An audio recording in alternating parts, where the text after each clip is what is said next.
folks? Welcome back to the show. I hope you're doing well.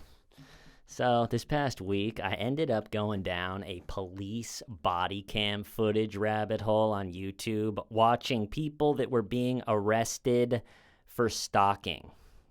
Real great use of my time. But if you've ever seen any of these, stalkers have to be some of the most pathetic, embarrassing, horrifying individuals out there. They're all clueless. Like, what did I do? I can't show up to her house and kick her door down and put my hands around her neck. That's what I wanted to do. That's what. And even once they're in jail for years, Netflix did, I think it was an 8-part series on horrible stalking situations, and where they would interview the person that was being stalked, like in their living room, and they still have this look on their face of, my life kind of got a little bit ruined from that. And then they interview the person that was arrested from stalking from inside the prison that they're in. And same thing, all of them were like, I don't consider myself a stalker. It's like, sir, you kidnapped the lady's parents when she wouldn't talk to you. Well, I wanted to talk to her, okay? Is that so wrong? And so I'd never gone down the body cam footage rabbit hole on YouTube until recently. And man, so we're going to talk about a couple of those real quick, the ones that stuck with me. I'll put the full body cam footage videos in the description. I'm going to play a couple clips just to give you context. And then it reminded me of a story of one of my best friends growing up. His mom had a stalking story that has a happy ending. And then it reminded me of another story that's not related to stalking that I'm going to tell at the end. So that's what we're doing. Grab a coffee, get relaxed, and yeah, let's get into it. So the first, possibly the most insane one of all the ones I watched on body cam, is this guy joins a gym in New Jersey. So around where I live, up north, northeast, and there's a girl that works in the gym, and the only communication they have is as they walk by, he like says hi to her, and she goes, hi, have a nice workout. You know, she's an employee of the gym. That's what she's supposed to do. He gets in his head, this woman loves me. Oh my God. She loves me so much. And follows her on all the social media. She ends up blocking him because he's a weirdo. And then he gets in his head, even though she's blocking me on all the social media, we're still communicating, because I'll post on social media and then she'll post an hour later and it will be connected. She's commenting off of what I posted, and we have this like... And here's a clip of him where the officers they're trying to get him to talk about it as much as they can. And so they're going, see, you don't ever you've never communicated with her? And he goes, no, we communicate through images and art. And so check out that clip. Yeah, posting pictures of me saying I was his muse. Never had any relationship with him. I just saw him at the gym. I thought you guys didn't really have like conversation. It was through conversations, through messages, like through pictures, images, art. Okay, so like her stories, your stories, but you guys never actually communicated anything. Nothing verbal. Nothing verbal, just like you're just thinking in your mind. And maybe, I don't know, but you guys were posting similar things at the time. So, for example, I would call myself a void or zero, and she made a post of, like, because I whistle a lot and I talk and, like, I like showing pictures of birds and whatnot. Mm-hmm. I saw a post of a birdhouse. And so, after blocking him, doing as much as she can to not communicate and do everything, he said he has a bunch of websites where he can, even though he's blocked, he can see your Instagram story. And so he sees that her and her mom are taking a trip down to Florida, and he gets into his car and he drives 25 hours from New Jersey down to the tip of Florida. I've done that drive. Pretty fun drive. I went all the way to, was it Santa Ana Maria, something island in Florida. fun trip. But anyway, I've done that drive, and it's no joke. It's like you would have so many hours for it to hit you. Like, this is the craziest thing to possibly do. What am I doing? This woman doesn't like me. We don't talk, and I'm going to drive 25 hours. So he gets to Florida, and he's wearing his swimsuit, and he's got his towel and his sunglasses, and this dude is just in Florida. And think about how this is straight out of a horror movie, nightmare fuel, brutal. The woman that's being stalked and her mom, who knows all about it, they're in a restaurant, and then all of a sudden this guy walks in. Can you imagine that feeling? And so they call the police, and the police get there, and one of the scariest things about these stalking stories that you see over and over again is it's pretty hard to arrest someone for stalking. They're like, all right, so first you gotta get them with the trespassing, and then once they violate that, then you get them with the restraining order, and then once they violate that, and if they, as long as they've done something really awful to you already, then we'll go ahead and charge them with stalking. It's like, what do you mean they have to violate the restraining order? Do you know how scary that situation is going to be for me while you're waiting for it to check the stalking arrest? Just arrest this maniac. What are you doing? And so that's the tone of this one for a bit. They're going, well, since the incident just happened, I don't know if it's in the system. I don't know if we're going to arrest him. And then luckily, in both of these body cam stories that I'm going to talk about, one of the cop has a moment of clarity and just goes, you know what? There's no way we can let this dude just walk away. Hey, see you later, pal. He's getting charged with stalking. If it doesn't stick, it doesn't stick. And I think that's the mentality with these. You got to just go for it. And if it doesn't stick, at least they see, like, damn, that kind of sucked. I had to go to jail and see a judge and go through all that. Maybe it's not worth it. And so luckily, they arrested him. But then the second one, this one was posted a year ago and has 3.5 million views. So there's a chance you saw this one. But this one's a lot simpler, but just horrifying. Is this kid just wants to talk to a girl, and she doesn't want to talk to him. She doesn't respond to any of his stuff. And he shows up at her house, knocking on the door. And the mom is going, go away. She doesn't want to talk to you. Please go away. And he just won't. And he's just standing there and just going, I want to talk to your daughter. It reminded me of the old, I just wanted to talk. I just wanted to talk to her. But that's what he just keeps saying. He's like, I'm not doing anything wrong. I just want to talk to a girl. And they're going, she doesn't want to talk to you. I don't know. And he's going, well, I haven't heard her say that out of her mouth. I just wanted to talk. Why? I'm not doing anything wrong. So check out a clip of that one. Just, can you listen to me for a second? Stop arguing with her. For what? You don't even know Hello, me. sir. You don't know me. Hello. I just like your daughter. I'm trying to talk to you. Ma'am, can you let me talk to him for a second, please? Do you want to step over here and talk? Okay. So where we at now is she don't want you I'm trying to talk to here. your daughter. That's it. Hello.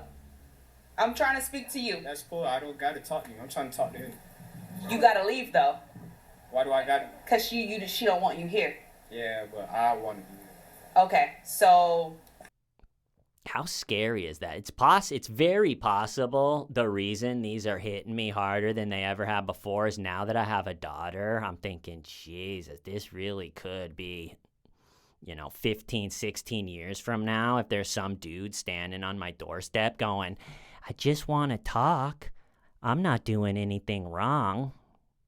It's like, yeah, well, talk to my 12 gauge home defense, pal.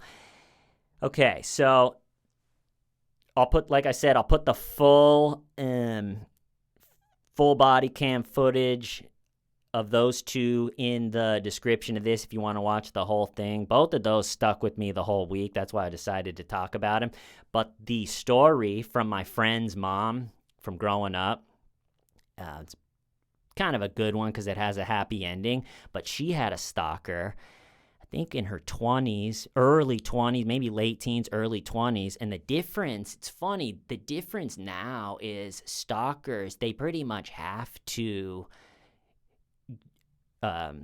follow the person that they're stalking social media. That seems to be a big part of it. And so now at least you can know that's the person, or if it's an anonymous account, maybe they can figure it out. But this story, there wasn't any social media. So this person is stalking her. It's been about 20 years since she told me this story. So I wish I remembered, but I don't remember the things he was doing. But a lot of just like standing out in her yard. She'd look out her window and he'd just be standing there. And then she'd go somewhere and he would be there, or as she's walking to her car, she would see her, and he was just freaking her out, and it was going on, and it really is life ruining. That's the scary part about these stalkers, is they can ruin your life by towing the line where the cops are like, what are we gonna do? All right, so he's standing in the parking lot. I don't know if we can do anything. And it's like, well, everywhere I go, he's standing in the parking lot. I don't have any moments of peace. My life is ruined. This is horrible. Please help me. And there's like, well, he's gotta come in. He's got to do something really awful first. It's like, well, I would like to skip that part. But this guy was ruining her life, totally freaked out. This takes place in Billings, Montana. And she was getting to the point, it was like, something's got to give. I don't know. And she has a couple brothers, and one of her brothers was at a bar one night, and he's just kind of standing there hanging out. And this guy at the bar had this smile on his face. He was acting a little bit funny, and he asked her brother, he goes, "How are you doing?" And he was like, "Good."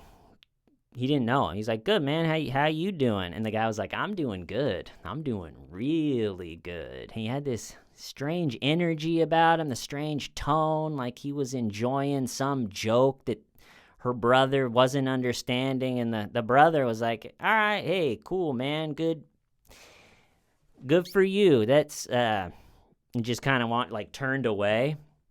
And then the guy messed up because, I don't know, he had a couple beers in front of him, so he probably had just a little too much to drink, was feeling himself, got himself a little cocky, and he goes, as the brother's turning away, he goes, in a quiet voice, he goes, "I've been scaring the shit out of your sister." And the brother whirled around and goes, "What did you say?" And the guy realized instantly, oops, that wasn't the thing to say. And he goes, "Oh, I didn't say anything. I didn't say anything." And the brother goes, "No, I heard what you said. And listen to me carefully. If my sister ever even imagines that she sees you or you affect her life in any way ever, you screwed up. I know who you are now. That was the one thing that was keeping this stupid thing going, is we didn't know who you are. Now you messed up, and I know who you are. And if she ever even feels like you're around her, I'm not calling the cops. Do you hear me?" And the guy, he got it. And luckily, it's not how it most of the time goes, but luckily that was it for that one. All right, I got to go let my mother-in-law with the baby in real quick. I'm going to pause it, and then I'll come back and tell another story. Be right back. All right, we're back. So this last story I'm going to tell has nothing to do with stalking, but I thought of it like, oh, I should tell that one, thinking about that last story where my friend's mom's stalker and her brother, it all came to a head at a bar. Well, here is a wild bar incident that happened to me. In 2010, my buddy Riley lived in Telluride, Colorado. If you've never been to Telluride, put it on the list. It's got to be the most beautiful, quintessential mountain town in the world. Huge, majestic mountains and this quaint little small main street, to the point there has to be some historical landmark law where you can't build any more houses or buildings because it's this tiny little couple blocks, and that's it, smack dab at the base of this huge mountain. And my whole life there hasn't been any more developments or a whole new housing or new, condos over here. It's just the same small little couple blocks. And somehow my buddy Riley knew a couple that owned one of the few houses like right there on Main Street. And their kids had grown up and moved out. They had lived there their whole life, and they were letting Riley live in their basement. their families knew each other or something, but they were letting Riley live in their basement, and so he could be a ski bum and Telluride. Riley's whole thing, what he lives for, is big mountain backcountry skiing, and the ultimate goal with that is to find a route down the mountain that no one else has done because they're not stupid enough to try it. But Riley, he's got a couple of those feathers in his cap, and so if you're into that, you only have a few years where you're young and strong enough to do stuff like that. So you try to get as many in as possible. So then when you're older and you can't do it anymore, you can sit by the fire and think, man, those were have those notches in your belt. Like, I did the first route down on that mountain and whatever it is. I ended up going to Riley's wedding, and that's what his wife is into too. And so, wild skiing couple. But anyway, he was living in this couple's basement right there in Telluride proper, living his life. And he was telling me actually that it's not a great town to be a ski bum in unless you have some crazy situation like Riley got, because housing is so limited and it's such an expensive place to live that people, young people from California or out east here, they romanticize in their head, I'm going to move to Telluride. I'm going to be a ski bum. It's going to be great. I'm going to ski powder every day and grow my hair out and say brah, and it's just going to be the best. And then they move there and there's nowhere to live. They end up living like a town over with 10 roommates, sleeping on a grody floor. You end up getting a dishwashing job or something where it's not enough money to live in Telluride. And so they romanticize, I'm going to be a ski bum in Telluride. And they end up just being a literal bum. And they get bitter and they get grumpy. And he was telling me there's every ski season in Telluride, there's this group of young people that moved from Chicago and California and all these places, and they get there and it doesn't go great for them. And it creates this energy in Telluride because you have these people that aren't doing good, and so you get it. Okay, so in 2010, there was a fish show in Telluride. So Riley called a couple of us and said, hey, I got tickets to this show. You guys can stay. I talked to the couple that I'm staying with. I'm staying in this house, like right on Main Street. It's a short little walk from where the concert is. If you guys can get to Telluride on this date, I think it was August, maybe 10th or something, 2010. But he goes, if you guys can get to Telluride, this was the summer at this point, we can go to the show and sleep in the basement. It's going to be this fun trip. So we all, a number of us, head out to Telluride, and we meet the couple. Thank you so much for letting us stay in your basement. This is awesome. And we're taking the gondola up the mountain and then down and seeing the beautiful Telluride. And we go to the show.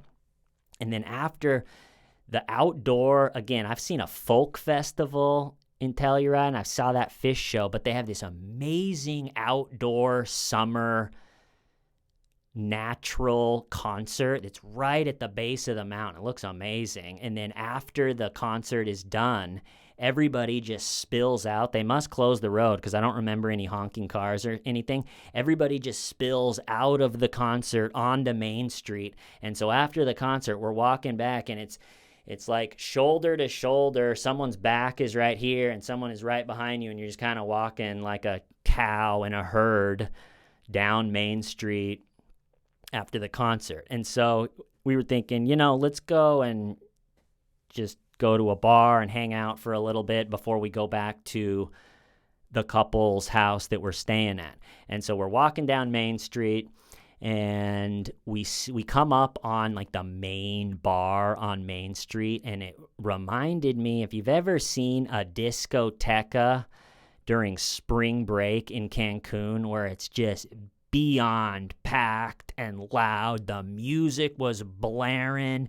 It was so packed, the windows were open, and so people are hanging out of the windows, sitting on the windowsill. It would have been everybody just as close to you as possible. So we're standing on Main Street looking at this bar that's packed to the gills, And we're looking at each other like, this ain't it. But Riley had lived there in the town for a while, so he's going, no, this is the tourist bar. I got another quiet dive bar we can go to. We can play some pool. We can relax for a little bit, and then we'll just go back to the couple's house and go to bed. And we're like, that sounds way better than this packed, loud nightmare. So we walked to this bar, the quiet dive bar where all the locals go, and you actually enter in the bar from the alley, which gave it kind of a feeling. I had also eaten some mushrooms an hour before, but walking into this bar, it had one of those old school cigarette machines where you put the money in and then you pull it, and it had a jukebox that was playing, and it looked like it hadn't been remodeled since the 70s, and it really felt, it was a tired, kind of quiet place. It felt like walking into a David Lynch scene. And so we walked in, and my buddy Brandon bought us those big Pabst Blue Ribbons, like the big tall can.